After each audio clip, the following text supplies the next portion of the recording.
I am not for a straight up Harry Potter reboot just yet.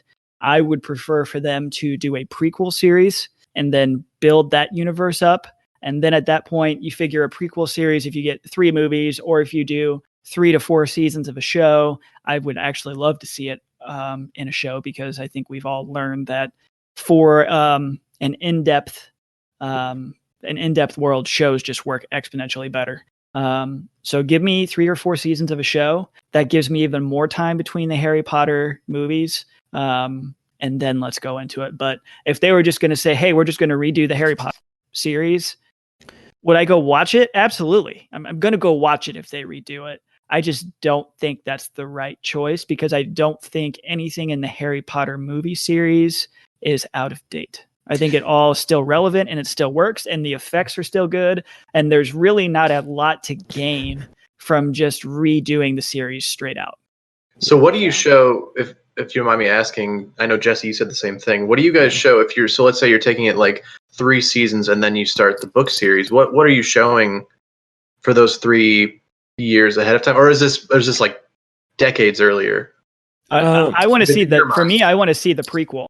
I want to see Voldemort's rise to power. I want to see Lily and James and their story arc come to an end, and then let's roll into Harry Potter. And I think there's that perfect bridge there with the scene. They jump back to it a little bit when with Harry's parents getting killed enough that you could tie that scene directly into the Harry Potter arc then. Where that could be like the pinnacle of the seasons up to the Harry Potter arc, where you see all of that develop and you see Harry Potter come as a baby and they rescue him, whatnot. And then it goes into the other series. I think that'd be the perfect brand, like the bridging or the perfect bridge for the series personally. Gotcha. Yeah.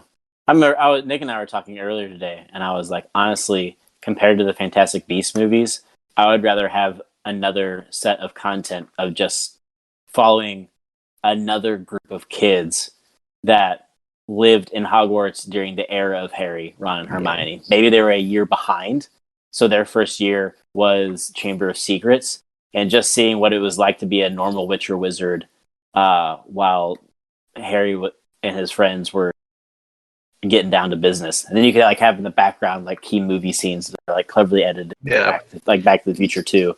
Yeah, they're like, holy shit, that dude is petrifying people over here. Like, what I worry about with that, though, just from like an anticipation standpoint, is would you not always be sitting there being like, well, yeah, but this isn't as exciting as what is like we know is going on in the background?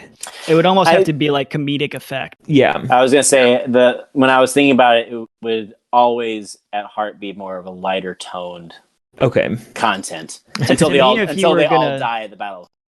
That would be the climactic end, as they all die. Yeah. So to me, if you were going to try take that time period and get somebody else's perspective, and I don't think this works very well, but what idea would be appealing to me would be maybe have it be Dumbledore and Snape's perspective, because there's so much going on behind the scenes that you just don't see. And Dumbledore is withholding information, and he's being strategic, and he's traveling all over the world trying to find Horcruxes. I would take that perspective. Almost like the perspective from the teachers, like the aspect that they're all seeing, looking from the outside in. Yeah, I think the only risk, like you said, it would be interesting. The only risk you run though is Dumbledore and Snape really are on the verge of being unlikable characters. Like you start to realize Dumbledore's been raising Harry to be killed, and Snape, although there's like the always thing, he's still like a pretty bad dude. Like he's always upfront with Harry about how bad a dude he is, but he's still a bad dude. Like, and I feel like if you see a series, you'd have to find ways to like redeem them and be like, oh, maybe they weren't so bad the whole time. Like maybe Dumbledore didn't know until very recently that he was raising Harry for this purpose, and maybe Snape went into Harry's first year being like, I want to be so nice to him, and then he meets him and he's like, I hate you. He's like, oh, that fucker. I think it'd be good. I think it'd be good because you get Dumbledore as the patron saint, not the Patreon saint. The Patreon saint is Clayton. The patron saint.